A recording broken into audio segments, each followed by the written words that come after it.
Hey guys, tonight we travel back to a kitchen where the walls sweat molasses, the air clings to your skin, and everything smells faintly of smoke, onions, and ash.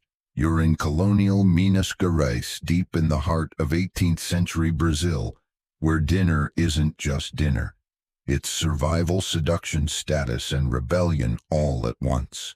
You duck beneath a low wooden beam, your bare feet pressing into packed clay floors, slick from years of spilled broth and mashed roots.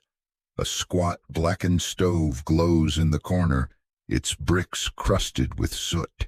Iron pots bubble lazily over the flame, and the air is thick with stories you can't quite hear yet. The cook doesn't look up.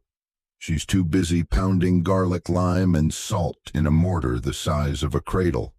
Her arms move with slow fury, as if the weight of history itself must be ground into every meal, and in many ways it is. This is where Brazilian cuisine as you know it truly begins, not in polished restaurants or printed cookbooks, but right here in smoky kitchens, run by enslaved women whose names were never recorded, but whose genius flavors live on in every bite you take today.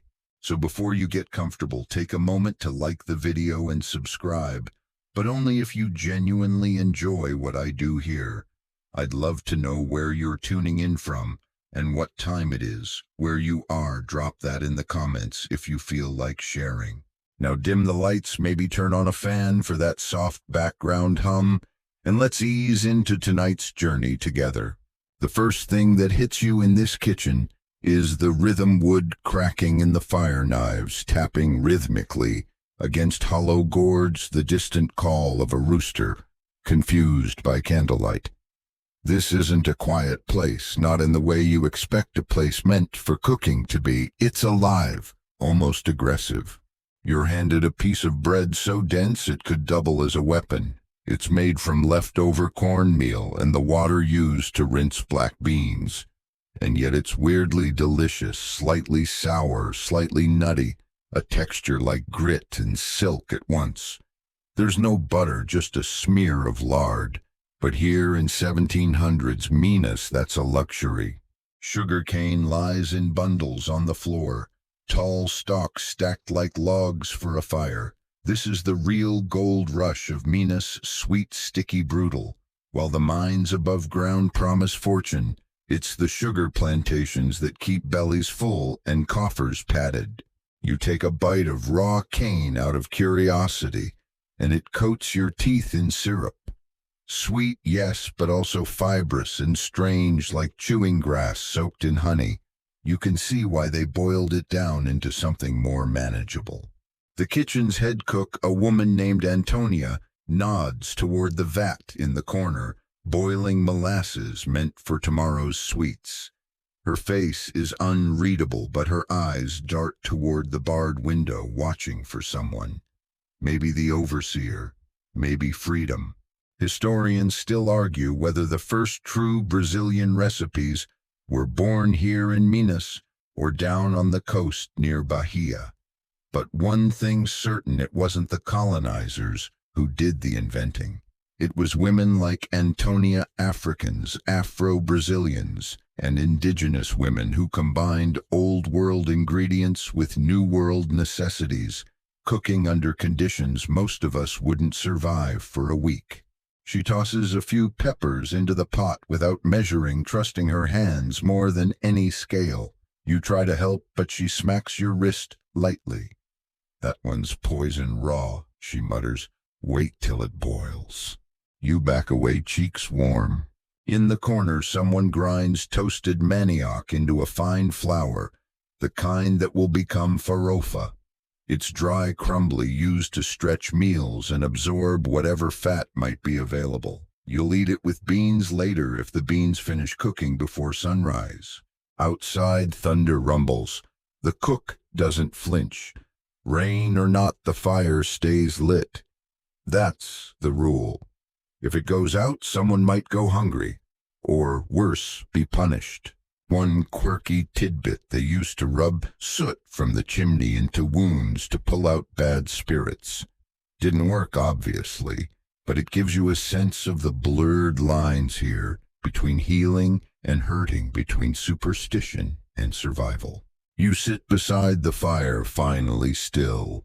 The smells are overwhelming now: roasted pork, singed manioc, wood smoke, and something fermented.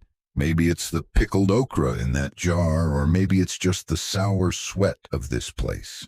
And even though you're just a visitor, some part of you starts to feel it. The weight of the food, the memory it carries, the battles fought over every bite. Outside, the stars blink through clouds, but in here, the fire never stops. You wake before the sun, not because anyone asked you to, but because the kitchen never really sleeps. Even now, in this inky hour, when the mist hangs low like lace on the hills of Minas Gerais, someone is already pounding spices. The thud, thud, thud of pestle to stone echoes like a heartbeat across the clay walls. You step outside into a yard barely lit by the dying coals of last night's fire. A few miners clomp by in boots that leave streaks of red mud behind them. They're heading back to the pits, faces hard as iron. Breakfast, if they're lucky, it'll be leftover bean mash. More likely a chunk of salted meat pulled from a sack and gnawed on like jerky.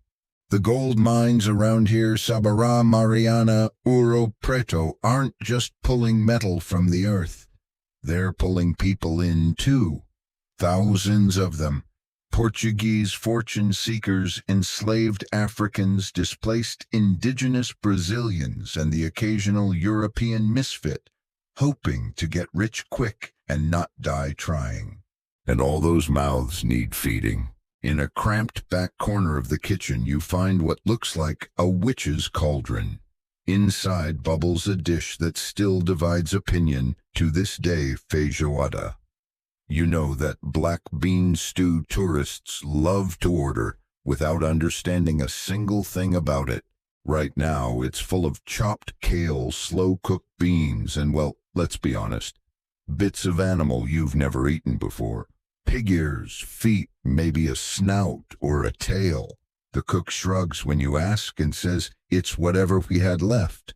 That's not defeat, it's defiance. Feijoada wasn't originally meant to impress. It was a survival meal, something enslaved cooks made from discarded cuts the wealthy didn't want. Over time, they transformed it into something rich, smoky, and oddly comforting. You eat it slowly, the broth warming your fingers and chest alike. Historians still argue whether feijoada is truly a Brazilian invention or just an adaptation of Portuguese stews with African ingenuity. But standing here ladle in hand, there's no question who owned the flavor. You watch as the cook drops in a bay leaf and a single dried chili. Then another splash of cachaça, because why not? Everything tastes better when it almost catches fire. Just then a miner ducks in holding a wooden bowl. He's soaked from head to toe, hair-matted boots squelching. "Something hot?" he asks. The cook doesn't answer, just hands him a portion with a hunk of corn cake on the side. He slumps against the doorway and eats in silence. Here's a fringe tidbit during feast days. Some families used to hide a gold nugget in their feijoada. Whoever found it supposedly had good luck for a year if they didn't crack a molar first. You chew slowly, the flavors rich with smoked meats and old wood. This isn't comfort food, it's combat food, a dish that survived shipwrecks, whippings, and revolutions. And yet somehow here it is, hot, hearty, whole. Suddenly the kitchen fills with steam. Someone just poured fresh water into the bean pot. The scent changes, deepens. You realize the fire's been burning for hours, and it'll keep burning until the beans are gone or the sun goes down. Whichever comes first. Off in the corner, a girl no older than 10 is arranging earthen bowls for the next round. Her fingers move quickly, practiced. She hums a song you don't recognize, the tune half lullaby, half march. Maybe it's her mother's song, maybe it's her own. You lean back on a bench, letting the smoke thread through your hair, and for a moment it hits you. There are no recipes here, no measurements, just instinct, repetition, and memory passed hand to hand. A rooster crows outside. The sun hasn't even shown its face yet. But breakfast in Colonial Minas, it's already being devoured. You're not ready for the smell. Not this early, not before coffee. A wooden cart creaks into the courtyard, pulled by a mule that looks only slightly more awake than you. Behind it, under burlap sacks, lies the true treasure of Minas Gerais. Not gold, not diamonds, but shark. Salted, sun-dried beef that's tougher than your grandmother's old leather boots and nearly as beloved. The cart driver hops down and flings a slab your way. It lands with a dull thunk, trailing a puff of dust.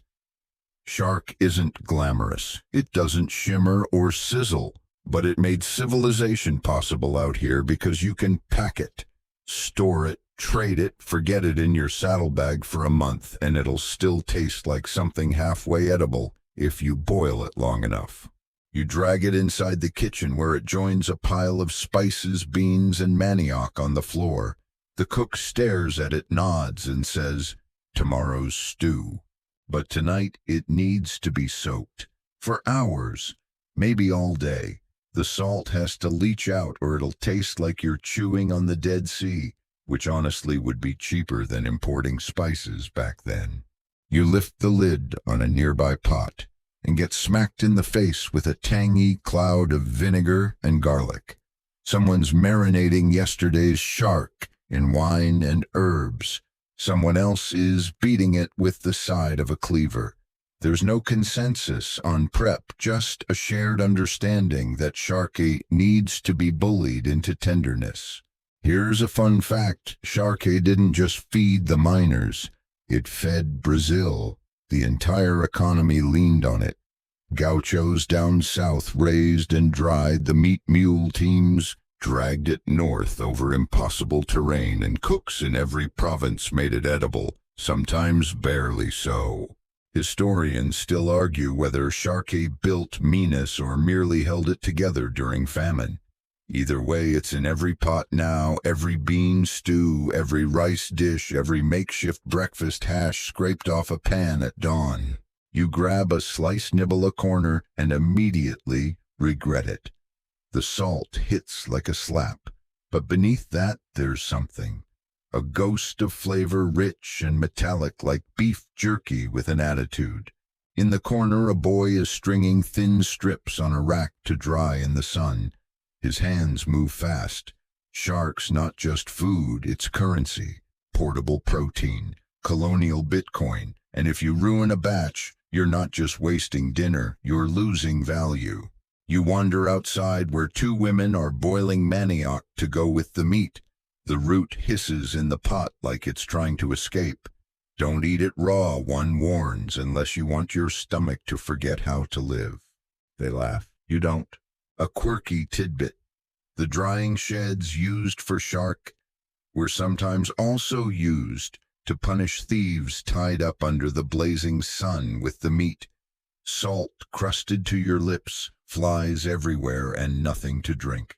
Colonial justice was nothing if not efficient. Back in the kitchen, the air smells of onions, oil, and beef fat. Shark is being chopped into cubes, fried with garlic, and stirred into rice. No one talks much, but the clatter of knives says everything. This isn't fancy cooking. It's industrial, relentless. Still, there's a strange beauty in it. In the repetition, the trust in your hands, the knowledge passed down in muscle memory. By midday, the stew's done. You're handed a bowl, and this time you eat without hesitation. The meat is chewy but flavorful, its salt mellowed by beans and smoke. You can taste the effort in every bite. And as the sun climbs higher, glinting off rust-colored rooftops and distant mine shafts, you realize that out here in the heart of colonial Brazil, shark wasn't just survival food. It was the glue holding the whole hungry empire together. You're elbow deep in a bag of spices when someone whispers, "Careful with that one, they banned it last year." You freeze. Is this what smuggling looks like? A handful of dried seeds wrapped in old parchment and hidden behind sacks of manioc? Because that's exactly what you're looking at. The kitchen, which once felt like a safe haven, suddenly carries the scent of quiet rebellion. The cook notices your hesitation and chuckles, brushing past you. "If we waited for the crown's approval," she mutters, "we'd all be eating boiled stones." Then she tosses a pinch of the mystery spice straight into the pot without flinching. You lean over to smell it. It's warm, a little floral, definitely nutty, maybe allspice, maybe illegal allspice. Colonial food laws were slippery. The Portuguese Empire taxed certain imports so heavily, cloves, cinnamon, nutmeg, that whole underground markets popped up to keep dishes tasting right. Some spices had to travel halfway around the world, dodging storms, pirates, and customs inspectors, just to land in a backwoods kitchen in Minas Gerais. But the cook doesn't care. She's busy building a stew that smells like a miracle. Tomatoes, onions, garlic, cumin, and that mystery spice, maybe cominho do mato, maybe just heresy in powdered form. What really makes you pause, though, are the pots. Not cast iron, not tin. These are clay, handmade, their sides rippled like old hands, and lips stained from decades of sauces. When the stew bubbles, you hear it differently, softer, more alive somehow. There's a theory some chefs believe that clay pots remember. They soak in the flavors of every meal cooked in them, and over time they start to give back. Is it true? Who knows? But as you ladle the bubbling red sauce into a bowl, you swear it already tastes like something you've eaten before in another life. Historians still argue whether the colonial kitchen was a space of empowerment or deeper exploitation. After all, enslaved cooks had control over food, but not their own freedom. They shaped taste, yet couldn't own the meals they made. This tension simmers under every spoonful. You dip bread into the stew. It's oily, rich, spiced just enough to warm the back of your throat without setting off alarm bells. The kind of food that makes you close your eyes for a second. And when you open them, you see an argument breaking out across the room. Two men. One insists bay leaf is non-negotiable in this dish. The other says bay leaf ruins the whole balance. They go back and forth louder now, gesturing with wooden spoons like swords. No one intervenes. In Minas, food arguments are sacred. Here's a quirky tidbit: in some kitchens they used to bury unwanted spices in the garden to cleanse the flavor of the next meal. Superstition, probably. Or maybe they just didn't want to confess to wasting something expensive. You're asked to stir the pot, and your hand hesitates. The wooden spoon is heavy, stained purple from something it met last week. You drag it through the thick sauce, the steam rising fast, wrapping around your wrist like fog. Then just as you find a rhythm, the cook yells, "Not counterclockwise, you freeze." "That's how you call storms," she says, dead serious. You try again, clockwise this time, and the tension lifts. The sauce thickens. The kitchen exhales. That's the thing about cooking in Colonial Minas. It's not just recipes. It's rituals. You follow rules even when no one remembers why. You stir clockwise because someone said so. You crush garlic in a wooden bowl passed down through 6 generations because breaking it would feel like murder. By the end of the meal, everyone's calmer. Even the bay leaf debaters have moved on now, arguing about how much salt a stew should have before versus after boiling. The cook wipes her hands and nods at the pot. "Tomorrow, it'll taste even better," she says. And you believe her, not just because the stew was good, but because she said it. And in a place where recipes live in muscle, not paper, that's all you need. You're sitting on the edge of a wooden stool minding your own business when someone hands you a bowl of powder. It's yellowish dry and smells nutty, smoky, like crushed toast with a grudge. Try it, they say, smiling. Farofa. You tip the bowl expecting a warm porridge. Instead, the powder rolls around like dry sand. You take a small spoonful and it crunches between your teeth like roasted gravel. It's weirdly satisfying. And just like that, you've met manioc, also called cassava, Brazil's ultimate shapeshifter. You follow the cook to a side room where two women are grating fresh manioc by hand. The roots are thick, pale, and oddly rubbery. They work silently, turning whole tubers into a soft, wet pulp. But don't let the quiet fool you. This stuff is deadly if handled wrong. Literally deadly. The variety of cassava used most often in Minas Gerais, mandioca brava, contains enough cyanide to wipe out a dinner party. That's why it has to be peeled, soaked, pressed, grated, dried, toasted, or fermented. Sometimes all of the above before anyone even thinks about serving it. One misstep and your farofa becomes a farewell letter. Historians still argue whether this intricate detox ritual was an indigenous invention passed on to settlers, or a simultaneous discovery made by multiple cultures facing the same stubborn root. Either way, the indigenous peoples of Brazil treated cassava like a sacred science, knowing exactly how long to leach the poison out, how fine to grind it, how long to toast it until it crackled with safety. You peer into a large wooden press that's been squeezing moisture out of grated manioc since sunrise. The liquid drips slowly into a bowl. It's called manipuera, and here's your fringe tidbit. In some communities, they used it to kill parasites or supposedly to catch husbands. Not recommended. Once the pulp is dry, it's toasted in a massive iron pan over hot coals. You help stir it with a paddle and the sound is pure ASMR, soft scratching, sizzling, a hiss here and there when oil is added. That's the magic, toasting the manioc in lard or butter, or even bacon fat if you're feeling rich. Farofa doesn't look like much, but it's everywhere. On the side of beans, atop meat tucked into pastries. It's the glue of the Minas Gerais plate. It stretches meals, adds crunch, absorbs fat, covers flaws. And best of all, it lasts forever. You could store it in a sack for months, and it would still taste the same, maybe even better.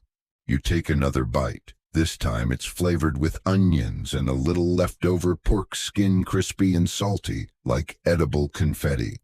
The flavor is subtle but rich, earthy, warm, ancient.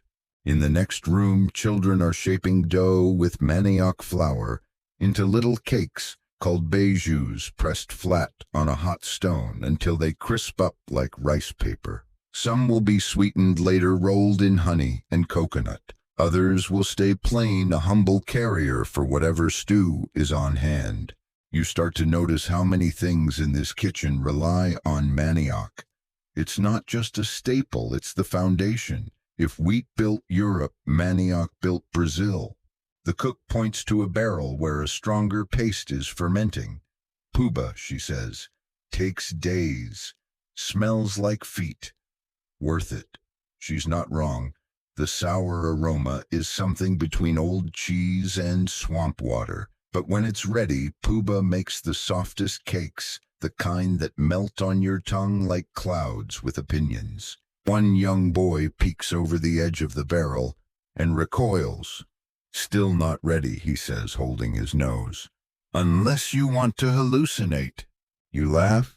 Sort of. By late afternoon, the sun angles through the kitchen slats, and the smell of toasting farofa fills every corner. It's strangely comforting, like popcorn from an ancient civilization. You sit with your bowl, listening to the paddle scrape rhythmically through the flour. Outside, a bird shrieks once, then goes quiet. You realize that in Minas Gerais, Survival didn't come from big feasts or heavy meats. It came from flour, powdered, toasted, tamed, and in that dusty little bowl of farofa history still crunches softly between your teeth. It's quiet when you step inside, almost too quiet. No knives clattering, no firewood crackling, just the soft shuffle of sandals on tile and the faint clink of copper pans being dried one by one. You've just entered the kitchen of a convent, and while you might think religious life meant bland food and boiled cabbage, the nuns of Colonial Minas Gerais had other plans. Plans involving sugar, buckets of it. The kitchen here isn't like the chaotic cookhouses you've seen. It's calm, orderly, and smells like nutmeg, vanilla, and a little guilt. Everything is spotless. The clay pots are arranged by size, and even the herbs hang in tidy bundles as if they took vows of cleanliness themselves. You're ushered to a long table dusted with flour. On it lies a tray of round golden pastries, their tops glazed to a shimmering finish. The nun beside you, sleeves rolled, hands dusted in sugar, offers you one word, quindim. You bite in. Your teeth meet a chewy coconut top, then a rich, silky custard that tastes like sunshine mixed with secrets. And that's the thing, these women had secrets. Big ones. Like how they managed to invent some of Brazil's most beloved desserts behind cloistered walls, using ingredients smuggled through grills or gifted by wealthy patrons who hoped maybe some divine brownie points came with their sugar donations. A fringe tidbit. Many nuns were incredibly skilled cooks, not because they wanted to be, but because families would send their daughters into convents with dowries that often included slaves' kitchens and even recipe books. Yes, even in holy orders, class and control followed them in. As you chew your quindam, the nun points out several other sweets cooling on racks. Papo de anjo, angel's throat, tuchinho, doceo, bacon from heaven, made without a shred of pork, and doce de leite, thick and caramel-colored in a copper pot that's been scraped clean more times than anyone remembers. Historians still argue whether these convent kitchens were places of creativity or quiet oppression. Some claim the nuns had more freedom in the kitchen than anywhere else. Others say that cooking was just another chore, sanctified and sweetened to hide the bitterness. You're handed a spoon to stir a pot of fig preserves bubbling in honey. The scent is so intense it feels like you're stirring a candle. You glance at the nun. She smiles but doesn't say a word. She doesn't need to. Because the smells speak volumes. Here's the twist. While men wrote the history of Brazil's politics, women, especially cloistered ones, wrote the history of its palate. Silently, carefully, one dessert at a time. The nun gestures to the ceiling where dried orange peels hang from strings like forgotten decorations. For Christmas, she says. You nod, though you're not sure what month it is anymore. One younger sister is kneading dough in a corner, humming a hymn that sounds suspiciously like a lullaby. Her cheeks are flushed, and when she sees you watching, she blushes deeper and ducks her head. You wonder how old she is. 15, 16, old enough to know that sugar hides many things. A tray of Broinha's little cornmeal cookies goes into the oven, and the scent of anise rises into the rafters. Somewhere a bell rings.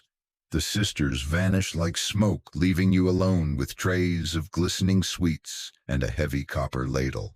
You take another bite. This one has guava paste tucked inside a warm, buttery roll. It melts on your tongue like jelly mixed with memory. You sit quietly, the sugar warming you from the inside out.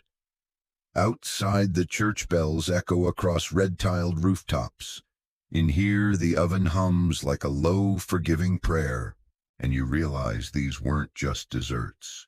They were offerings, recipes passed between women who weren't allowed to speak too loudly, whispers of flavor, resistance baked in ramekins. You close your eyes and let the sweetness linger. You've been in kitchens all week, but none quite like this one. It's cramped, smoky, and dim, but not from neglect, from necessity. You're in the slave quarters now. Here the heat is thicker. The air feels heavier, not just from the wood smoke and sweat, but from something deeper, something stored in the walls. A lifetime of silence, of adaptation, of culinary invention born out of survival. A woman stirs a pot with one hand and cradles a baby with the other. Her name is Zepha, and though you won't find it in any colonial ledger, you'll taste her legacy every time you order moqueca, vatapá, or caruru. She doesn't look at you at first. Why would she? You're just another pair of eyes peeking into a life no one asked her to narrate. But after a few minutes she taps the bench beside her and you sit. She's frying something in palm oil, bright orange, thick as syrup, fragrant with garlic onions and tiny dried shrimp. Caruru, she says simply. It sizzles angrily in the pan as if protesting its own deliciousness. The smell is nutty, pungent, earthy. You didn't think okra could smell like this, or taste like this. One bite and it's like your tongue has been handed a whole new dictionary. Here's a fringe tidbit: enslaved cooks weren't just preserving African recipes, they were remixing them. Ingredients like okra, yams, and black-eyed peas came on the same ships as their ancestors. But so did memories of spice blends, cooking methods, even religious rituals tied to certain meals. And all of it had to be reimagined with what little was available in this strange new world. In Zepha's kitchen, ingenuity is the only currency. She toasts ground peanuts and cassava together to stretch a stew, adds banana peel to soften a broth, boils bones until even the marrow gives up its flavor. Historians still argue whether enslaved kitchens were spaces of expression or just another form of labor. But here's what you see: a woman adding love to a dish no one taught her how to make because she invented it on the spot from scraps. You point to a jar of dark paste resting on a high shelf. Zepha smiles. "Dende," she says. "Careful, it stains your fingers and your life." Dende oil pressed from the fruit of the African oil palm colors everything it touches.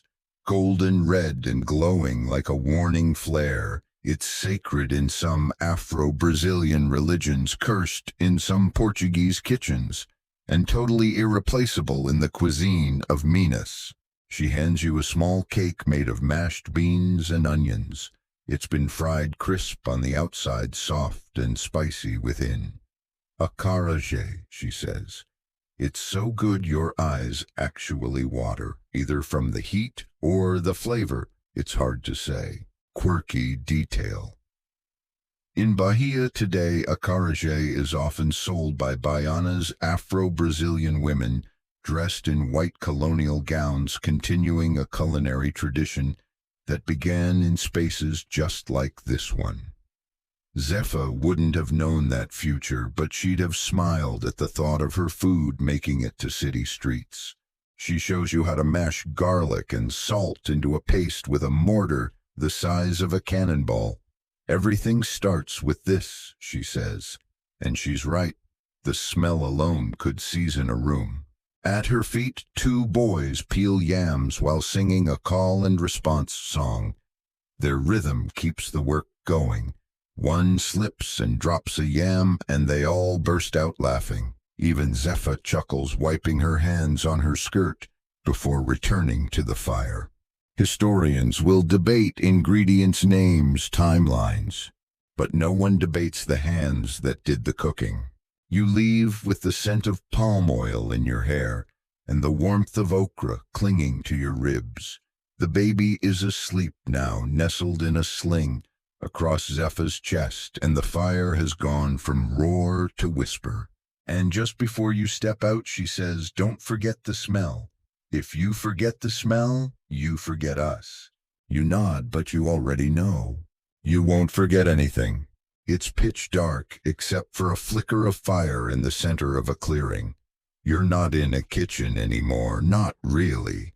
You're out under the stars, surrounded by dense forest, your feet brushing roots older than the mine shafts that carve this region open. Tonight, you're cooking with the first people of this land, the indigenous groups who knew every edible root, every sacred herb, every fish that only rises after moonset. They move silently. The fire doesn't crackle so much as murmur. A pot sits suspended on a wooden frame above the flames, and in it simmers something the color of sunlight filtered through honey tucupi. You lean in. The smell is sour, sharp, almost electric. Your eyes water before your nose even processes the scent. A woman notices your expression and smiles. "Strong, huh?" she says in Tupi-tinged Portuguese. "We cook it for days so it doesn't kill us." You blink. "Excuse me." Turns out tucupi is made from fermented manioc juice. Yes, the same juice you were warned about a few sections ago. Left raw, it's toxic. But when boiled for hours and left to ferment properly, it becomes the base for one of the most beloved indigenous broths in Brazil. Tangy, wild, alive. You sip a ladleful and feel it immediately on your tongue and your nose behind your eyes. It's sharp but comforting, like lemon soup made by witches. You're told not to ask what's in it, not because it's secret, but because the list is longer than your attention span. One fringe tidbit. Tucupi was sometimes used ceremonially, not just for nourishment, but for trance-inducing rituals. Historians still argue whether colonists who tried to replicate the broth ever understood its original spiritual context, or just wanted the flavor without the meaning. You watch as fish wrapped in banana leaves are tucked directly into the coals to roast. There's no pan, no spit, just instinct and fire. Every so often someone flips a packet with a stick, checking the scent more than the temperature. There's a technique here you don't fully grasp. Timing judged by shadow, heat gauged by ear. A little boy tests the doneness of a fish, not with a fork, but by pressing its belly and listening for a crackle that only he seems to hear. You're handed one of the leaf packets, and when you unwrap it, steam billows out like a message. The fish is tender, flaking apart, soaking in tucupi. And jambu leaves that, by the way, make your tongue go tingly numb in the best possible way. Your lips feel like they've taken a nap. A grandmother grins and tells you it's supposed to be like that. Wakes the mouth, she says. And sure enough, everything you eat after that tastes bigger, louder, more awake. There's a moment of silence around the fire. A man offers a story about a time the rivers ran dry and how tucupi was all they had left. Another shares a legend of a giant fish that cursed the village and could only be calmed by a stew laced with passion fruit and chili.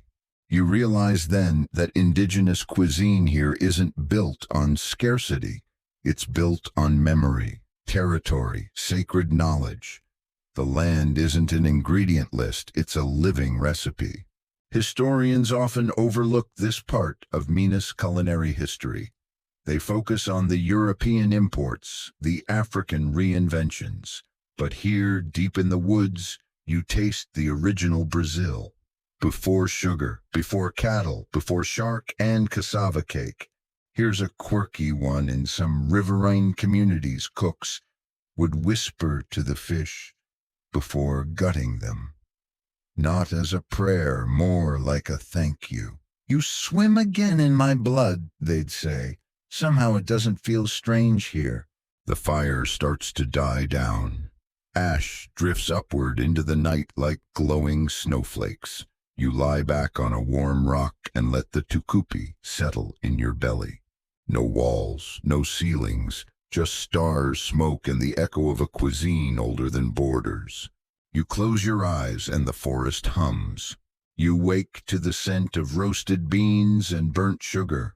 The fire from last night is nothing but a dark ring in the earth, but something else, something stronger has taken over the air. You follow the scent like a cartoon character floating on a smell trail. It leads you to a small adobe kitchen perched on a hillside. There, someone is grinding coffee with both hands, using a mortar that looks like it could crush a watermelon without blinking. The rhythm is hypnotic. Thump, pause, thump, pause. Then a swirl of fine brown powder dusts the air, settling on every surface like fragrant ash. First press, the grinder says with a smirk, only for the special ones. You're handed a tiny porcelain cup.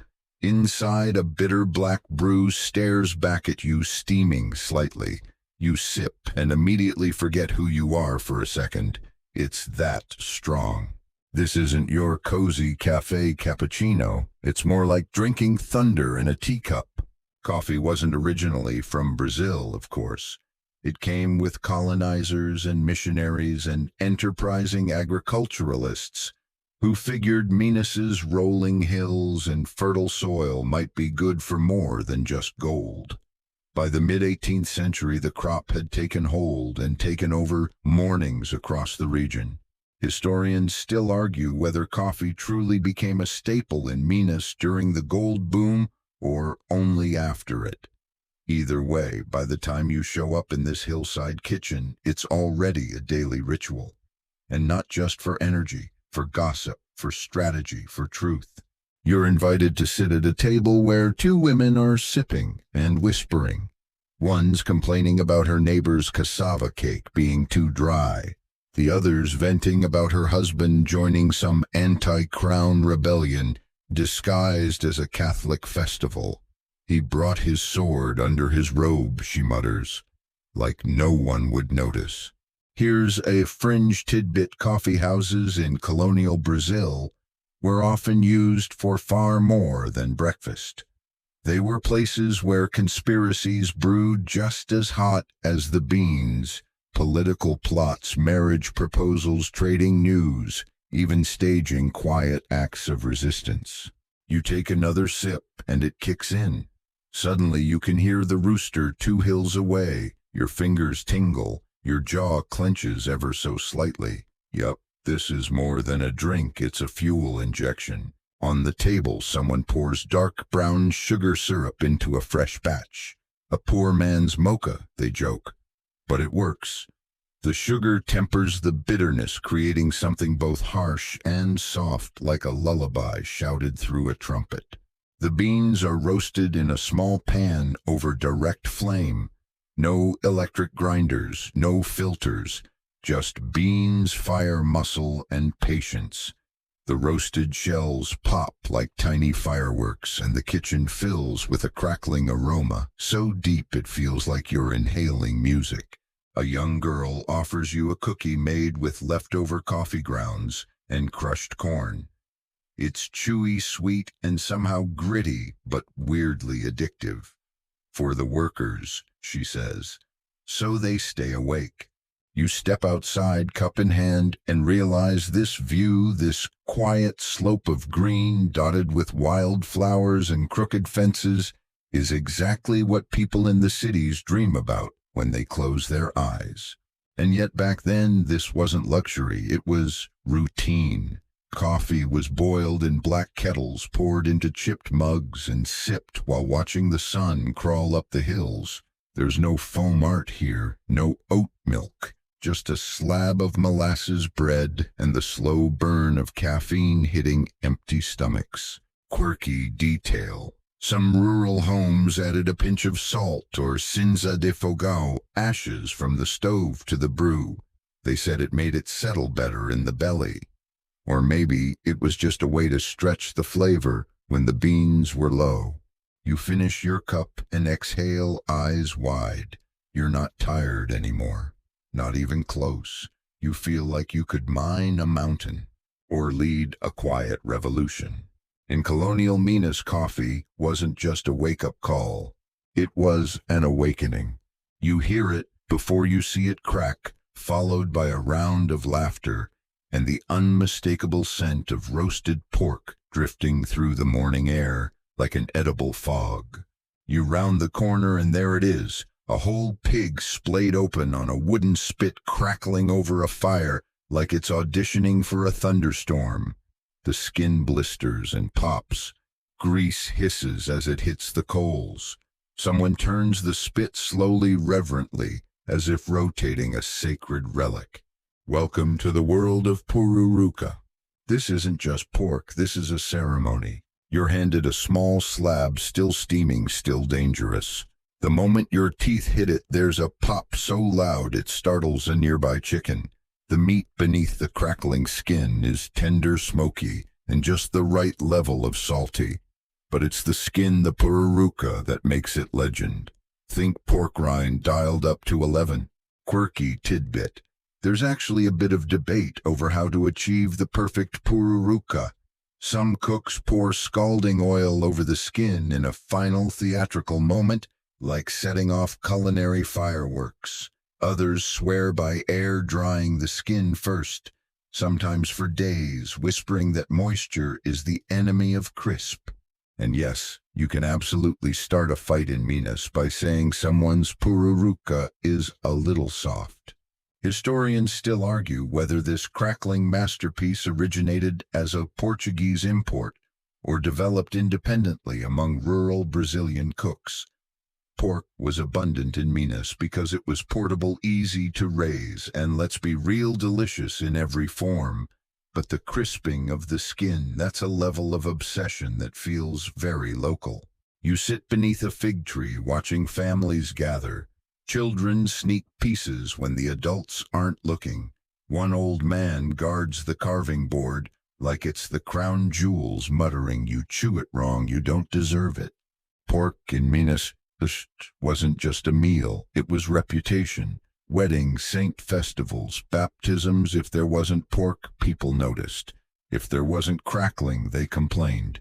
Someone brings over a side dish, rice with beans, toasted farofa, and slices of orange. Cuts the fat, they say, and they're right. The citrus slices through the richness, resetting your palate so you can dive right back in. And you do. There's something primal about this dish, meat and fire chew and crunch smoke clinging to your shirt for the next 12 hours. But there's also technique. You're not just eating, you're participating in a centuries-old performance passed down through generations of backyard cooks and smoky patio masters. One fringe tidbit: in some regions, the first piece of pork crackling was offered to the spirits or buried under the hearth just in case the ancestors were hungry. Better to keep them fed than angry. The fire pops again, sending sparks into the afternoon haze. Someone strums a guitar lazily while waiting for the next round to finish. Laughter rises and falls like smoke. You chew another bite slowly, letting it crackle through your molars, and realize why this dish matters so much here. In a land shaped by hardship and hunger, pururuca is indulgence, celebration, proof that something beautiful can rise from fire and fat and patience. You wipe your hands on your shirt. No one cares. Grease is just part of the uniform today. And as you lean back, full, happy, slightly singed, you understand. Out here, pork crackling isn't a garnish. It's a declaration. You duck your head to step through a low stone archway, and suddenly the noise and grease of the outside world fade. Here it's quiet, serene even, but not because nothing's happening.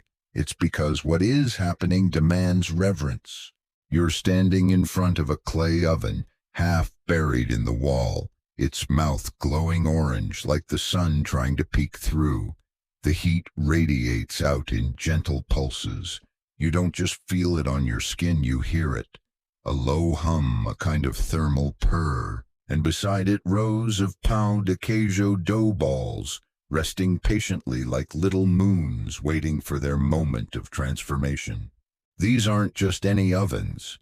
In Colonial Minas Gerais, the Forno de Barro wood-fired clay oven was both utility and icon. Built with local earth shaped by hand, it held not only bread, but stories. A good one could last decades, even centuries, with just the occasional patch-up. The women tending this one treat it with quiet devotion. One checks the coals by throwing in a pinch of flour and watching how it browns. Another flicks water onto the inner wall to gauge the steam. There are no thermometers here, just knowledge etched into the muscle. You help load in a batch of broa, a dense cornbread laced with fennel seeds, and instantly the air changes. The scent of toasted corn and licorice wafts out, winding its way into your very soul. Historians still argue whether the famous cheese bread of Minas came from indigenous starch techniques or Portuguese dairy obsession. Most agree it's a hybrid local manioc flour meeting European cheese in a culinary truce that frankly tastes like heaven. You break open a fresh pão de queijo, and steam sighs out like a ghost. The texture is chewy, elastic, and so satisfying you can feel it in your jawbone. The cheese is sharp, tangy, more of a punch than a whisper. Here's a quirky tidbit. Some clay ovens were said to be blessed if they produced a perfect loaf on the first bake.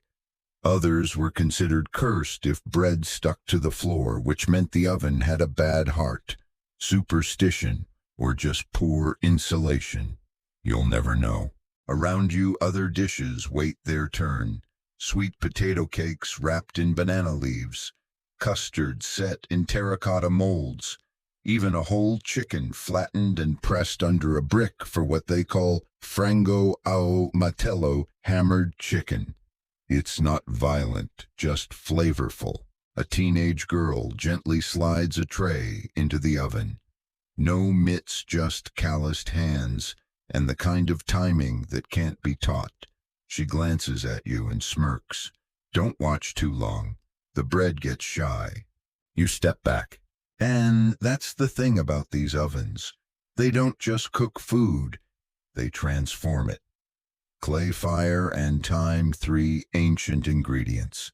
Every dish that comes out feels earned, like it passed a trial by flame and came out more honest on the other side. Outside, chickens cluck lazily. The sky is bruised purple with dusk. But in here, the oven glows like a second sun. You sit beside it, bread in hand, and for a few minutes nothing else matters. No gold, no war, no taxes, no famine. Just a hot loaf cracked open, and the quiet assurance that at least for tonight there will be enough.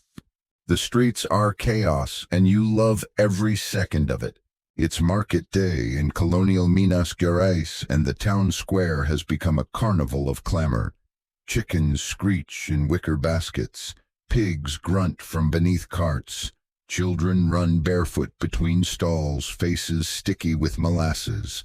The sun is barely up, but already the air is thick with bargaining laughter and the occasional goat-related insult. You're nearly trampled by a woman dragging a basket the size of a canoe. Inside greens, hundreds of them, leaves you've never seen, roots that look more like weapons than vegetables. She stops to haggle over a sack of uricum, those bright red seeds used to color food and ward off jealous neighbors. Two purposes, one spice, that's economy. Every direction smells like something different, roasting corn, boiling beans, fermenting fruit, and occasionally something so mysterious you're not sure whether to breathe deeper or hold your breath. A young boy waves you over.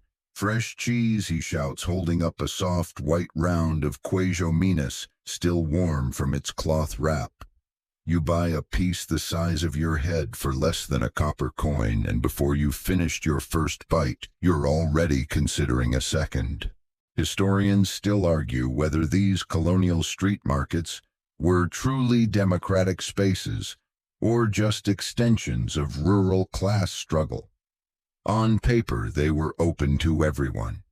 In practice, your spot in the food chain, pun intended, was pretty obvious by your shoes, your accent, and how clean your fingernails were. Still, the market had its magic. For one day a week, the town square became a living cookbook. Recipes whispered between stalls, marriages arranged beside sacks of beans, arguments over flour prices that somehow turned into friendships, or at least into very passive-aggressive pastry exchanges. Here's a fringe tidbit some vendors use to sing their ingredient lists to attract customers. Others created rhymes or gossip-filled jingles. One particularly inventive seller reportedly made up false scandals about rival bakers' hygiene. Her bread rises because the devil helps it.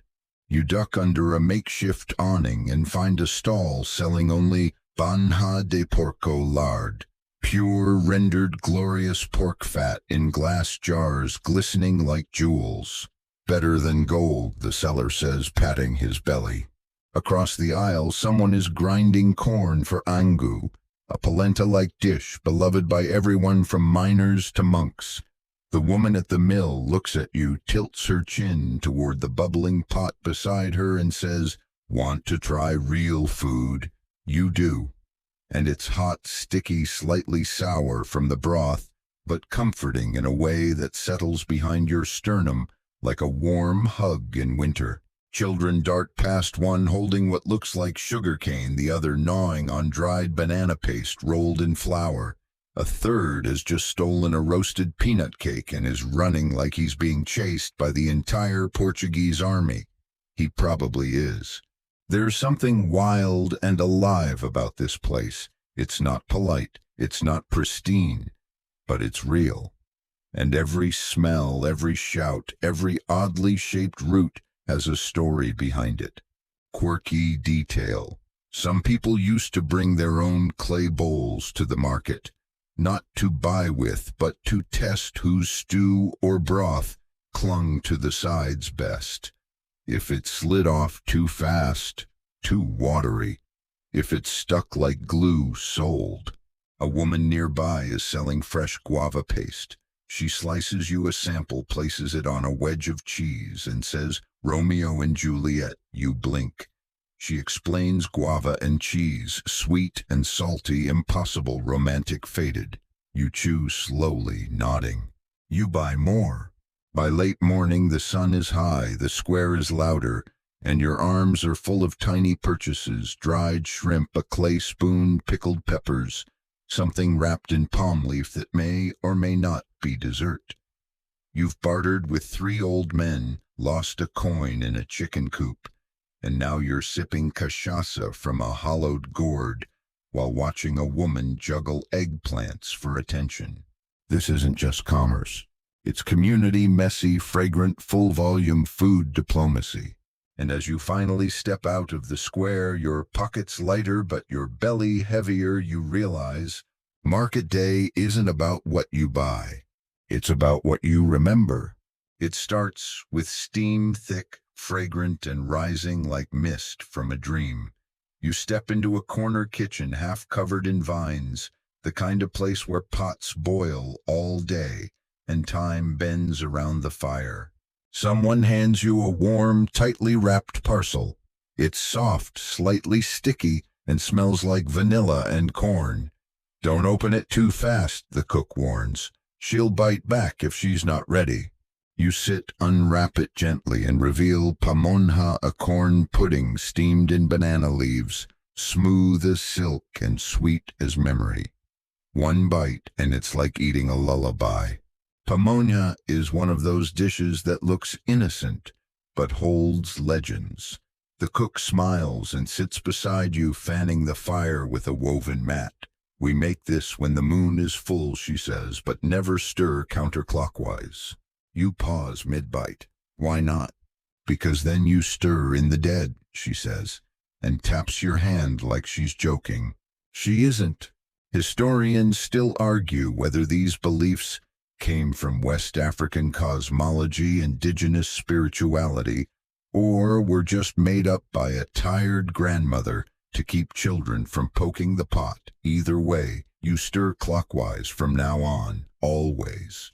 The firewood crackles low and slow. A fresh batch of pamonha goes into a deep pot lined with green banana leaves. You help fold a few soft corn dough spiced with clove and cinnamon, tucked neatly like envelopes for the ancestors. It's more delicate than it looks. One bad fold and the whole thing leaks into the water like a soggy goodbye. Quirky tidbit. In some households, pamonha was used as a love test if it held its shape after steaming your crush was thinking of you. If it broke, you might as well find another dance partner. Another version of pamonha is savory, filled with cheese or sausage or even shredded chicken. You're handed one of those next the leaf still damp and aromatic.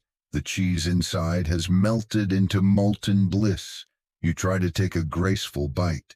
You fail. It's everywhere. No one judges you. The cook leans over and says, "You chew like someone from the coast." You don't know what that means, but it doesn't sound like a compliment. You move on to kanjika, another corn-based dish. This one cooked with milk, sugar, and coconut. Thick, creamy, speckled with cinnamon. It tastes like warm porridge whispered through a tropical forest. "We only make this for St. John," someone explains, or when the baby won't sleep. You wonder which category you fall into. Outside, the rain has begun to fall, light and steady. The sound on the leaves adds percussion to the cooking. The kitchen, already warm, feels like a cocoon. Someone tells you the banana leaves must always be washed 3 times, once for the body, once for the soul, once for the tongue. You nod like you've known this your whole life. Here's the strange beauty of it. Nothing here is wasted. The corn husks become plates. The leaf trimmings feed the fire. Even the leftover dough gets rolled into balls and tucked away for the next meal. A little girl brings in a bundle of new leaves from the yard. Her dress is muddy. Her hands are quick. She watches how you fold your pamonha and laughs at your second attempt. "You'd starve in our house," she says, grinning. You laugh too, because she's right. It's not just food, it's code. A whole language of folds, shapes, scents, and timing. You don't just make pamonha, you learn her moods. And right now, she's in a good one. As night settles in, the kitchen glows with firelight and quiet joy. Pamonhas are unwrapped, passed around, devoured. No plates, just leaf and hand and story. And as you lean back, your fingers sticky and your belly full, you realize something beautiful. Out here in the hills of Colonial Minas, the line between food and folklore doesn't exist. You eat the story, you chew the myth, and it fills you. It hits you like a slap. The scent of sugar and fire, sharp enough to sting your nose and sweet enough to pull you in like a whispered dare. You've barely stepped through the doorway of this small distillery. If we're being honest, it's more of a shack when someone hands you a wooden cup filled with cachaça. You hesitate. The liquid glows like moonlight filtered through amber. It swirls thickly like it remembers being something raw and wild. You sip and instantly cough like you've swallowed a comet. The man who gave it to you claps your back, laughing. First time he asks, you nod, eyes watering. He pours you another. This is cachaça, Brazil's fiery sugarcane spirit. It's not just booze, it's a political act, a cultural signature, a symbol of resistance, celebration, and the occasional poor decision. You walk toward the furnace at the back where cane stalks are being pressed in a creaky wooden mill. Juice spills out into buckets, frothing green and sweet, waiting to be boiled into something far less innocent. Historians still argue whether cachaça was invented deliberately or stumbled upon accidentally by sugar mill workers, bored enough to let cane juice ferment. Either way, by the 1700s it had become a staple of rural life and a problem for the Portuguese crown. See, the monarchy tried to ban it multiple times. They saw it as competition for imported wine and brandy, and probably didn't love that half the colony was half drunk before breakfast. But the people, they just started making more of it in basements behind barns, hidden in hollowed logs. You take another sip. This one's smoother, still spicy, still warming but not violent. The distiller nods approvingly. That one's rested in amberana wood, he says. Gives it a softer soul. A softer soul. That's generous, but you get what he means. Nearby, a woman is making rapadura, a block of solid sugar that starts as cane juice boils down for hours and is poured into wooden molds to harden. She stirs the bubbling vat with a paddle taller than you, or the sweat on her forehead glistening like syrup. The smell is incredible caramel fire and some dark note that makes your molars ache just smelling it. Here's a quirky tidbit some distillers use to flavor cachaça, with herbs, bark, or even fruit peels, not just for taste, but to disguise bad batches. Others claim certain infusions had healing properties. Hangover cures brewed inside the hangover itself. Genius or madness, hard to say. Back outside, someone lights a cigar with a flaming stick from the sugarcane furnace. You sit beside them, holding your cup, the fire reflecting in the amber liquid. Cachaça is like people, the smoker mutters. Best ones are a little rough, but they burn clean. You sip again. This time it goes down like truth.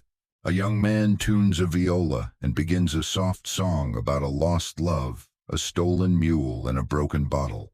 The lyrics don't make much sense, but the feeling does. This is drinking music. But not to forget to remember, to feel more, not less. And the food, oh, it's here too. Torresmo crispy pork belly cubes served in greasy paper. Dulce de abobora sweet pumpkin mash to chase the burn. Even a pickled pepper that dares you to stay awake. You realize something in that moment. This isn't just about cachaça. It's about defiance, survival. Flavor pulled from flame and sugar from ash. It's the poor man's toast, the rebel's relief, the grandmother's hidden stash, just for guests. Outside, the wind picks up. The sugarcane fields ripple like a green ocean. Somewhere far off, church bells ring. But here, the only gospel is fire and fermentation. And tonight, you believe. You're in a different kind of house now. Everything smells like sugar, but it's not the humble kind that melts quietly into coffee or caramel. No, this sugar is loud, assertive. It glitters under candlelight coats. Crystal dishes clings to silver spoons. You've stepped into the world of the colonial elite where sweet meant power, and desserts weren't just food, they were status. The table before you groans under the weight of cakes, candies, pastries, and creams. Fios de ovos, delicate strands of egg yolk cooked in syrup, swirl like golden nests. Bolos de arroz, rice cakes, scented with rose water, sit atop doilies so lace-like they look edible too. There's a tower of Suspiro sugar meringues light enough to vanish the moment they touch your tongue. You take a bite. It's impossibly sweet, obnoxiously sweet, and you love it. These sweets weren't made in a rush. They were engineered, layered, spiced, cooled, and shaped like artwork. It took hours, days sometimes, and not by the hands of the ladies who served them. No, most of the time, these sugar miracles were crafted by enslaved cooks, trained to execute elaborate European recipes using Brazilian ingredients and brutal amounts of labor. Historians still argue whether this excess was meant to imitate Portugal's aristocratic table or to overcompensate for colonial guilt. Either way, sugar was gold you could eat, and if your table didn't sparkle, your name didn't do either. A footman brings over compota's fruit preserved in syrup and served in glass jars, so clear you can see your own reflection. Guava, fig, papaya, Even green mango, barely sweet but soaked in clove-spiked syrup until it tasted like perfume made solid. And yes, there's dose de light, creamy, sticky, made from hours of slow-stirred milk and sugar until it darkens just slightly like a flirt. You're handed a spoonful, and it coats your tongue like velvet. One fringe tidbit. Some colonial households competed over who could make the whitest sugar, a sign that you could afford to refine it longer, sieve it better, and probably boss around more people in the process. Sugar snobbery was real. The cook appears briefly, eyes wary, apron spotless. She's not introduced by name, but you watch how the lady of the house glances her way before explaining the recipe to you. That glance says it all. She made it. I'm taking credit. You walk through the kitchen and spot the leftovers, the cracked candies, the broken pastries, the egg yolks not quite separated cleanly. These won't make it to the table. They'll be eaten by staff neighbors or tossed out. But you know, these are probably the tastier ones. There's a cake in the oven that smells like orange blossom and almond. A soft hum fills the room as maids polish silver platters while humming. One of them catches you staring at a poudre de lait, a glistening flan with caramel cascading down its sides, and whispers, "That one took 6 hours. 3 to cook, 3 to cool." You blink. It looks perfect. She shrugs. It's supposed to. Quirky detail. Some sweet recipes were guarded like treasure maps, passed down verbally, never written, sometimes altered slightly, so rivals could never quite copy them. Sabotage by cinnamon, deceit by nutmeg. You take one last spoonful of ambrosia, a dessert of curdled milk sugar and clove that tastes like nostalgia and candlelight, and step back out into the garden. The night is cool now. You can still hear laughter from the house, clinking spoons, soft conversation about politics and lace shipments. But on your tongue, sugar. Sweet, heavy, undeniable. And as you walk away from that gilded table, you realize the rich didn't just eat desserts. They weaponized them. The room you walk into feels more like a blacksmith's workshop than a kitchen. Iron tools hang from hooks on the wall, heavy and blunt, then some rusted, some gleaming from constant use. There's no delicate cutlery here, no lace doilies, just cast iron bone-handled knives and mortars big enough to anchor a boat. Welcome to the hardware of colonial cooking. A woman pulls down a pillow, a giant mortar and pestle combo, and slams garlic into it with the force of someone airing out generational trauma. The cloves flatten, burst, and smear under the rhythm of her pounding. You flinch. She doesn't. She's been doing this since she could stand on a stool. This is where flavor begins, not in the pot, but in the crush. A massive grill sits in the corner, its iron grate blackened and bowed from years of fire. Someone's arranging logs underneath it like a funeral pyre. Over the coals, they'll sear linguiça-seasoned pork ribs and roast plantains in their own skins. There's no gas here, no dials or knobs, just flame and instinct. Historians still argue whether the design of these colonial tools came from Portuguese models or were adapted from indigenous grinding stones and African pounding blocks. The answer's probably yes, a messy blend of all three, customized over centuries of trial, error, and sore shoulders. You reach for a knife on the table, its blade thick, curved slightly inward like it's seen things it can't talk about. Careful, someone says that one's older than your great-grandfather. You believe it. It has a grip worn smooth by time and a weight that demands respect. Quirky tidbit. In some kitchens, knives were named a foice, a lingua, o silenciador, not just for fun, so people knew which blade to reach for when the rice burned or the pig got out. There's a roda de fiar, or spinning wheel, pushed into the corner. You assume it's for thread until someone tells you it was once used to tie sausages by hand. Same muscle memory, they shrug. You just stop if it bleeds. A boy nearby is sharpening a cleaver on a flat river stone. The rasping sound makes your teeth buzz. He doesn't look up. He's focused. The cleaver isn't just a tool, it's a badge. Whoever controls the blade controls the meat, and whoever controls the meat controls the meal. Someone is using a two-handled press to shape rounds of bijou, and you swear the thing could double as a medieval torture device. It squeaks, it groans, it spits out thin discs of flattened manioc with a hiss of steam and a puff of hot breath. This isn't cooking, this is smithing. Every step feels like forging, bending nature with heat and steel until it becomes nourishment. And yet there's grace here too. A woman pinches off dough with fingers scarred but precise. She rolls it into perfect spheres without looking. The dough knows her. She knows the dough. Tools are powerful, but the hands remain sovereign. Someone opens a wooden chest and pulls out a rallador, a grater, carved from turtle shell and bone edges, honed sharp enough to draw blood. For coconut, they say, or ginger if you hate your fingers.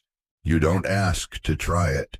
There's even a strange tripod-looking contraption that turns out to be a canjiquera, a tool for roasting corn in its husk.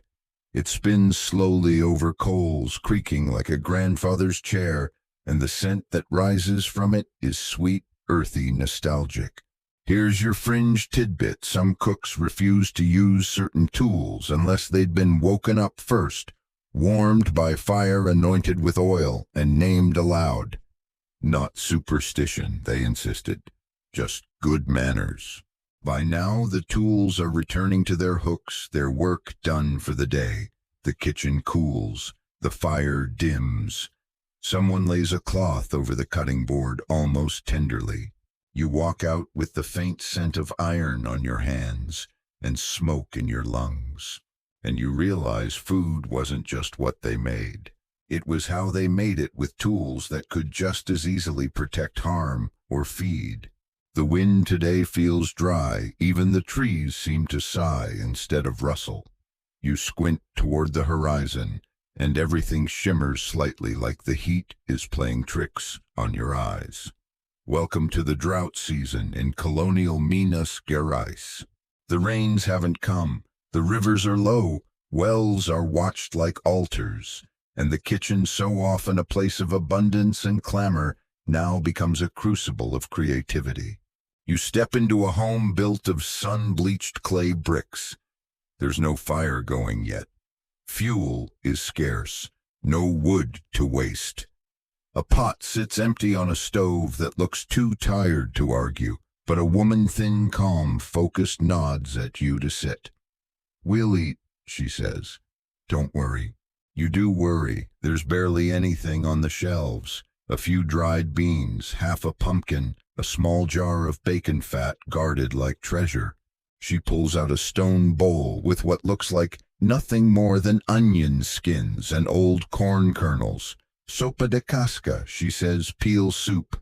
You raise an eyebrow. She shrugs. "When God closes the heavens, we cook with what fell before." Historians still argue whether drought cuisine in Minas was an act of desperation or a deeply honed culinary tradition in its own right. Either way, it's brilliant. Out of near nothing, they made something, meals that filled stomachs, if not hearts, and carried people across the worst of seasons. She chops what little she has: onion, a sliver of garlic, one sad tomato, then adds water, not broth, just water. The pot bubbles quietly as she drops in a dried pepper and a whole cassava root skin on. "We chew slow," she says. Here's a fringe tidbit. During the worst drought years, some communities boiled wild cactus or mashed termite mounds into paste, not because it tasted good, because it was there. The soup starts to simmer, and the kitchen fills with a scent that's surprisingly warm, like survival itself has a flavor. She tosses in stale breadcrumbs to thicken it, adds a single spoonful of fat, then covers the pot and walks away. Let it think, she says. You nod like you understand. Outside, a child plays with a doll made from corn husks and twine. She doesn't look hungry, just tired in the way only children of scarcity can be, quick to laugh, but quicker to nap. You take your bowl when it's ready. The broth is thin golden, speckled with herbs that grow wild nearby. The cassava is soft, almost sweet. The pepper hits the back of your throat like a whisper of heat. It's not a feast, but it's food, and it honors every scrap. Quirky detail. Some women used to name their drought dishes to make them sound better. Rain, soup, cloud, stew, saints, scramble. If you couldn't feed the body, maybe you could at least trick the mind. A man steps in with a bucket holding 2 eggs. They're dropped into the pot without ceremony, cracked and stirred, a luxury, a gesture, a reminder that tomorrow might be kinder. When the bowl is empty, the woman smiles and hands you a chunk of beiju, a flat cassava cake, dry but honest. For later, she says, you tuck it into your satchel. The wind outside still blows hot and hollow, but your belly somehow feels full. And as you step out of that house, bowl in hand, you understand. When the land goes quiet, it doesn't mean the kitchen stops. It just listens harder. The church bells begin before sunrise, but they don't startle you anymore. They hum through the valley like a familiar song, low, steady, insistent. Today is a feast day, and in Colonial Minas Gerais, that means 2 things: sacred pageantry and serious cooking. You're swept into motion before your eyes are even fully open. Outside, women decorate the path to the chapel with sawdust designs, bright blues, greens, yellows, hand-dyed and painstakingly arranged into swirls, fish crosses, and suns. The ground becomes a tapestry, the air full of incense and something even more delicious, the smell of pork roasting. But not just pork. Everything is cooking. Kitchens across town are synchronized like a holy orchestra. You smell garlic and lime, manioc and sugar smoke and citrus all mingling in the breeze. A young woman ties a red ribbon around her pot of beans. You ask why. She winks. St. Anthony likes it that way. You realize quickly that today's menu is more than food. It's code. Every dish means something. Every choice, from spice to shape to serving time, has layers. The cooks won't say it out loud, but the feast is more than a tribute to saints. It's a space to signal alliances, share gossip, even send warnings. One family adds extra cloves to their rice to remind everyone they never forget an insult. Another includes pumpkin in every dish to call for fertility, either of the earth or the womb, sometimes both. Historians still argue whether these culinary symbols were intentional from the start or evolved over generations. But everyone agrees the feast day menu spoke volumes without a single word. You help arrange platters on a table outside the chapel. There's canjica with cinnamon swirls shaped like the saints' initials, arroz dox molded into hearts, bolinhos de chuva sweet fried dough balls, dusted with sugar and arranged in 3s to represent the Holy Trinity. Here's a quirky tidbit: in some towns, children would race from house to house, collecting bits of each family's food, building a frankenmeal of the entire community's best dishes. The unofficial rule: don't mix fish with guava, or you'll dream of your ex. A priest swings incense down the aisle. Meanwhile, a woman whispers that her frango com quiabo came out too spicy, and now she's afraid it will curse her cousin's engagement. You look into her eyes. She's not joking. The feast begins in earnest after Mass. Platters are uncovered, Bottles of homemade cachaça passed like communion. People cheer, laugh, cry, eat. One old man blesses his farofa before each bite.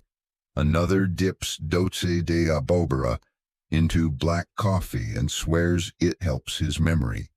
A child sucks on a piece of guava paste and declares it's the taste of Sundays. And in the kitchen, the real work continues. Leftovers are packed with care, one portion always saved for the poor, another tucked away for the house altar, for the saint, they say, and the spirits too. You're invited into a back courtyard where a few elders sit sipping broth and remembering feast days past. There used to be a woman who made cheese rolls so good the bishop wept. One says, we buried her with the recipe. Another leans in, we say she took it to heaven, but her daughter's cheese rolls taste the same. There's a silence, then broken only by the crackle of a fire. Someone tosses orange peels into the embers. The smoke rises, sweet and sharp, swirling into the twilight. You eat one last bite of rice pudding and realize how much has been said today through spices, through salt, through careful repetition of dishes handed down for generations. Because on feast days in Minas, food isn't just celebration, it's communication. And if you know how to taste it, you'll never miss the message. You wake up to silence, and not the peaceful kind. It's the stiff kind, like the whole town is holding its breath. Doors are half shut, windows creak open just a crack. Even the dogs seem to be walking a little more carefully. Something's off. And then you hear the clatter of boots and a gruff voice yelling about unauthorized cooking. Yes, you heard that right. In Colonial Minas Gerais, cooking could be a crime. You creep toward the edge of the square where a man stands red-faced, holding a bag of cinnamon, and looking absolutely furious that it has come to this. Smuggled, says one of the Crown's inspectors, and used without declaration. Behind him, a cook stands with her arms folded, eyes like stone. She doesn't flinch as the officer reads a list of what she supposedly violated, selling sweets without license, using sugar above quota, adding prohibited spices. Her crime, making a custard too luxurious for her social class. Historians still argue whether these restrictions were really about resources or just another way to enforce hierarchy. After all, laws about food in colonial Brazil didn't just regulate trade, they regulated taste. Who could afford certain ingredients? Who could display abundance? Who was allowed to impress? Spoiler, it usually wasn't the cook. You follow her home after the crowd disperses. Her name is Donna Marley, and she's already got another batch of sweets hidden behind her pantry wall. They can't taste the difference, she says, unwrapping a tray of biscuitos de polvillo, but they know I make it better. That's the problem. She hands you one crispy hollow, a little salty. You eat it too fast and nearly choke when she says, the last woman they caught using too much butter had to pay her fine with her wedding ring. Fringe tidbit. Some cooks used fake recipes as decoys in case the authorities came snooping.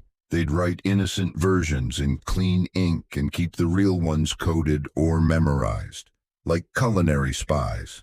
You sit with Donna Marley as she explains how she times her baking to avoid patrols, how she uses banana leaf smoke to disguise the scent of caramelizing sugar, how once she was accused of making convent sweets without church approval. That one still makes her laugh.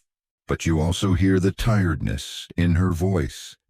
The line between creativity and rebellion gets thin when every spoon of nutmeg might cost you a week's wages. She brings out a torta de amendoa almond cake and sighs. They say almonds are for the governor's table. You ask where she got them. She taps her temple. Memory and luck. Quirky detail. Some town cooks used to hold silent markets trading spices or ingredients with coded gestures. slipping packets into baskets while pretending to barter for eggs or cloth. Culinary resistance done with a smile and a wink. Back in the square, another woman is pulled aside for selling cachaça without a license. She shrugs as they write her name in the ledger, then mutters they'll drink mine at their party tonight anyway. You walk away from the square with a strange mix of admiration and unease. The kitchen, which once seemed like a sanctuary, now feels like a front line, because in a place where power tastes sweet and sugar is taxed, like gold, flavor becomes protest. And every cake pulled from a forbidden oven, that's an act of rebellion. The smoke curls lazily through the kitchen, not in a rush to leave. It lingers in the rafters, clings to your sleeves, threads itself into your hair. You don't mind. It smells like molasses oak embers, and something warm and old, the alchemy of colonial sauces. You're standing over a pot that bubbles like it knows secrets. The base a blend of rapadura, that raw, unrefined sugar you saw molded into bricks back in the distillery, and reduced cane juice. Add vinegar, citrus, garlic, and a splash of something bitter, and you've got a sauce so layered it should come with its own family tree. It's not just sweet, it's not just smoky, it's complicated, just like Minas. Historians still argue whether this style of slow, sugar-based reduction came directly from African culinary traditions, or if it developed organically here under the pressure of limited ingredients and long cooking times. Either way, it became the sticky, glossy fingerprint of Minas Gerais cooking. You dip a finger into the pot carefully and taste. It's sweet at first, then tangy, then it hits you with something almost meaty. Is that clove burnt orange? Something fermented? You look around, but no one will say. Sauce isn't a recipe, the cook says, it's a mood. This particular mood is going over a pork shoulder that's been roasting for hours in a clay oven. The meat's already good, but the sauce makes it unforgettable. Thick, syrupy, sticky on your lips. You'd wear it as perfume if you could get away with it. Nearby, another pot simmers with molho pardo, a sauce made from chicken blood, garlic, onion vinegar, and spices, not for the faint of heart. It's earthy, intense, and slightly taboo. A fringe tidbit. Some people claimed it could bring clarity to dreams or summon stomachaches if the cook was in a bad mood. You take a cautious taste. It's rich, almost chocolatey. You're both intrigued and mildly terrified. The cook smiles. It scares some, heals others. You notice that sauces here don't just sit on the side. They lead. They define the meal. A good sauce in Minas wasn't garnish, it was currency. It meant your fire had been steady. Your hand had been patient. Your soul, at least that day, had been generous. You help strain a batch of caldo de feijão, a thin, savory bean broth spiked with bacon and garlic. It's technically a soup, but locals use it as a dipping sauce, a cooking liquid, or even a hangover cure. Some say it tastes best on the second day. Others say it cures heartbreak, probably both. Quirky detail. Some cooks believed sauces had to hear music while simmering. They'd hum, chant, or even play instruments nearby, claiming rhythm improved flavor. There's no proof. But honestly, you believe it. You watch as the cook ladles the brown gold sauce over rice and farofa. The rice steams, the farofa drinks it in greedily. The whole thing looks too good to eat and too urgent not to. You dig in. Every bite changes your mind about what food is supposed to do. It's not about being full, it's about being wrapped in smoke, in memory, in flavor that whispers while it bites. Outside, the sun slips behind the hills. Shadows stretch across the valley. But inside this little kitchen, the fire keeps glowing and the pot keeps bubbling slowly, insistently, like it knows you'll come back for seconds. And you will. Because in Minas Gerais sauce isn't just seasoning, it's storytelling. It's still dark. When the clanging starts, pans, spoons, voices rising like the dawn. Not from the church, not from the mines, but from the kitchen. Breakfast is on and out here. That doesn't mean dainty pastries or dawdling over fruit. It means bones. You shuffle in still half asleep and someone hands you a bowl of caldo de mocoto, a rich broth made from cow's feet and marrow bones simmered until it gels into something closer to gravy than soup. It's thick, gelatinous, almost chewy, and apparently it's the ideal way to start your day. You take a sip. It tastes like someone boiled strength itself. Meaty, garlicky, slightly sour from a splash of vinegar. It warms your whole body like a blanket woven from beef and prayer. Welcome to the working-class breakfast of Colonial Minas Gerais. The miners, the blacksmiths, the woodcutters, they didn't eat light in the morning. They couldn't. Their work demanded calories, salt, fat, energy that stuck with you through the heat, the labor, the ache in your shoulders. So while wealthier folks sipped coffee and nibbled cheese, everyone else went straight for the good stuff. Tongue marrow, cassava, porridge, leftover stew. Historians still argue whether this kind of breakfast was rooted in African traditions, indigenous customs, or just sheer necessity. Most likely it was all of the above, blended and stewed until it became a cultural norm. Eat heavy now, because who knows when you'll eat again. You watch as a woman cracks open a knucklebone with a mallet, scoops out the hot marrow and spreads it on a piece of toasted beiju like butter. She offers you a taste. You take it and blink. It's delicious, rich, smooth, like animal frosting. You weren't prepared. Quirky tidbit. Some families believe that eating marrow before sunrise made your dreams stronger. Others said it gave you elbows that never got tired, which honestly sounds like a great endorsement. A pot of mingau de fuba cornmeal porridge. He is stirred by an old man humming something half lullaby, half work song. He adds cinnamon, a dash of salt, and a spoonful of lard. Sweet and salty, he mutters, like life. You spot kids gnawing on roasted yams already stained with coal dust from playing too close to the stove. A baby drinks warm broth from a wooden spoon, eyes wide like she knows this is important. Over in the corner, someone reheats yesterday's tutu de feijão, mashed black beans with manioc flour, and plops it beside a fried egg. Nothing's wasted here. If it was on the table once, it will be again. Reincarnated, reinvented, revered. And coffee.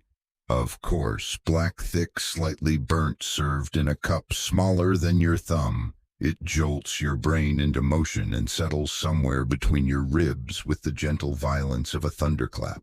A woman chuckles as she watches you chase the last drips of bone broth with a hunk of corn cake. First time she asks, you nod.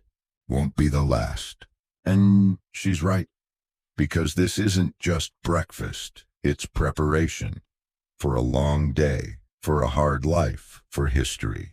Here's a fringe detail in some homes. The morning pot stayed on low heat all day, topped off with scraps and bones as they appeared. It was never truly empty, just waiting. You step outside, belly full, jaw tired from chewing cartilage and roasted beef skin. The sun finally climbs over the hills. A rooster crows like it's late. You laugh. Because breakfast in Minas wasn't a pause before the day began. It was the day. You don't remember when you fell asleep, but you wake to the smell of something woodsy, faintly spicy, and familiar. You blink, sit up, and find yourself back in a kitchen you don't quite recognize, but it feels like one you've been in before. Only now it's empty. No voices, no clang of pots, just the creak of wooden beams and the soft sigh of a wind moving through the space like it knows the way. And then you see it etched faintly in the soot darkened wall near the hearth. A handprint, smaller than yours. Maybe a child's. Maybe a memory. Because this isn't just a kitchen anymore. It's a place full of ghosts. Don't worry. These aren't the rattling, sheet-wearing, slam-the-cupboard kind. These are the quiet ones. The ones that guide your hand when you're measuring cinnamon with your fingers instead of a spoon. The ones that whisper, "Turn the heat down," even when no one's there. You stir a pot of something that's already cooking. How long has it been on? You don't know. But the scent, it's right. A blend of garlic, onion, lime leaf, and old stories. Some say recipes are just instructions. But here, they're inheritance. Every dish in Minas has been cooked 1,000 times by hands that have long since stilled. But they left something behind. In the pans, the clay pots, the wooden spoons darkened by use and memory. You walk into the pantry and it's filled with jars. Some labeled, some not. You pick one, smell it, and suddenly remember a stew from 4 sections ago. You smile. Here's a quirky detail in certain rural homes. People used to name their spoons. Not joking. They'd say things like, "Give me Maria for the beans," or "This is Joãozinho. He never stirs sweets." Tools weren't just tools. They were participants in the family story. You light a small fire. It crackles in that familiar way, same rhythm as the pestle grinding garlic. Same whisper as the wind through banana leaves. You cook without really thinking. Your hands know what to do. Add this, stir that, taste, adjust. Historians still argue whether these instinctual recipes handed down orally modified endlessly can truly be documented. Whether the dishes we cook today bear any real resemblance to what came before. But they're missing the point. It's not the exact measurements that matter. It's the presence, the feeling, the scent of toasted manioc flour that reminds you of someone you barely remember, but whose voice lives in your stirring motion. You open a drawer, find a yellowed scrap of cloth with a recipe scrawled in faded ink. You can barely read it, but your fingers trace the shape of the words like they're braille written by ancestors. Someone walks into the room, you don't look up, but you know they're not really there. Just a shimmer, a memory. Maybe Zepha from the slave quarters. Maybe Donna Marley with her outlawed spices. Maybe the girl who folded pamanhas like she was tucking in her own baby. They nod at your pot, then vanish. The soup thickens, and you realize you're not just learning recipes. You're hosting them. The kitchen, the ingredients, the gestures, every part of this meal carries someone, something, somewhere. And tonight they've gathered here, not for dinner, but for remembrance. You barely have time to sit before the arguing begins. 2 women, both seated at a wooden table, sleeves, rolled aprons powdered with manioc flour, between them a bowl of dough, and a question that could end friendships, split families, maybe topple a minor government. How do you fold a bolinho? One insists on the half-moon, elegant, tidy, crimped with a fork. The other scoffs. "Too European," she says. "We roll ours like saints' bones, tighter, keeps the cheese inside." You foolishly suggest maybe both are valid. They glare at you. Welcome to Dumpling Diplomacy Minas Gerais edition. The bolinho, a fried or baked dumpling usually made from manioc or potato and stuffed with cheese, meat, or whatever happens to be available, is more than a snack. It's a statement on technique, on region, on identity. You watch as they each demonstrate their method. One uses oilier dough, the other adds grated onion for bite. One presses the edges closed with a practiced pinch. The other uses a woven straw stamp she claims belonged to her great-grandmother. Neither blinks. Historians still argue whether these bolinhos originated in African fritters, Portuguese croquettes, or indigenous cassava cakes. Most agree the form evolved, but the fury, that's purely Minas. You're handed a raw one. Fold it your way, they say. No pressure, but it feels like picking a side in a generational Cold War. You go neutral roll, it gently tucked the seam under. Both cooks make sounds that could mean approval or deep disappointment, hard to say. The bolinhos hit the oil and hiss like gossip. The smell is instant cheese, garlic, crispy dough. It's the scent of home comfort, unresolved tension.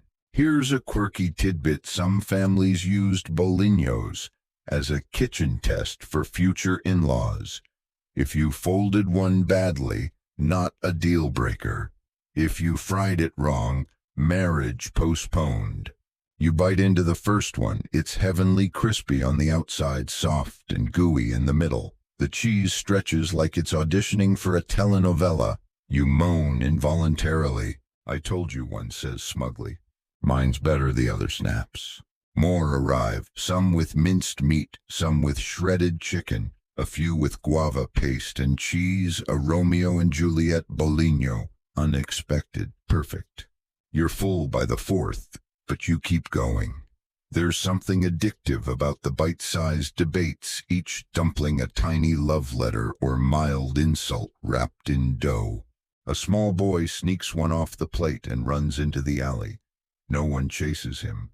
Tradition demands you pretend not to notice. Outside, dusk has fallen. The oil still bubbles. A new batch begins. This time the ladies try folding them each other's way, reluctantly, with muttered criticisms, but they do it. That's the secret of Minas cuisine. It adapts, argues, evolves. It holds the past in one hand and a frying pan in the other. You lick your fingers covered in salt and cheese. The women finally lean back, sighing in unison. One raises her glass. To bolinhos, she says, and to surviving your mother-in-law's version. You raise yours too, because in this kitchen dumplings aren't just food. They're conversation with flavor and flair and just the right amount of fire. You pass through a narrow doorway, and suddenly everything is quieter in that eerie, loaded way that makes your skin feel more awake. You're in a kitchen, yes, but not just any kitchen. This one is tucked away behind the grand dining room of a plantation house, the kind with marble floors and crystal glasses. But this kitchen, this is where the real power lived. Because while men debated politics over port and patted each other's backs over sugar exports, the women back here were running an empire of flavor memory and quiet resistance. You hear laughter first, soft, raspy, like it's been earned. A group of women is gathered around a long wooden table, braiding dough, slicing vegetables, sharing stories that bounce between teasing and truth. One of them waves you over. Sit, you can listen, but don't interrupt. Fair. They're making empadão, a savory pie filled with chicken olives and hearts of palm. The dough is buttery and fragile. The filling is rich and complicated. You're told to watch the fold, not too thick, not too thin, and always crimped by hand. No stamps, no shortcuts. You glance around. This kitchen has no doors that lock from the inside, but it doesn't need them. No men come here, not really, not unless they want something, and even then, they knock first. Historians still argue whether the domestic kitchens of colonial Brazil were sites of oppression or autonomy. But standing here, you feel it. This space belongs to the women, not officially, but spiritually. They command it, control it, own it, even if no one wrote their names down. One of the women stirs a pot of doce de mamão verde, green papaya jam, slowly, carefully. She doesn't look up. You know who taught me this, she says. My mother's mother's mother. She did it barefoot, same as me. Another flips Frigideras de Camarón shrimp pancakes in a heavy skillet, the oil popping like applause. This was mine when I came here. I brought the pan, my whole dowry. A third is folding masa de pastel while telling a story about how her cousin once faked an illness to avoid marrying a man who thought pepper was unrefined. You laugh. They nod, approving. Quirky tidbit. Some kitchens used a rotating roster of sorcerers, women tasked with gathering gossip at the market, not just ingredients. Spices and secrets bought with the same coins. And then there are the codes. You begin to notice them. One woman salts the pot with her left hand, always the left. Another cuts vegetables in a precise order, roots first, then stalks, then leaves. For balance, she mutters. Recipes are only part of the story. The rest is gesture, instinct, legacy. The feel of dough between your knuckles. The sound of a boil becoming a simmer. The way a cake tells you it's done, not with a timer, but a smell that says now. There's a shelf in the corner with old notebooks, spines, frayed pages, splattered with grease and ink.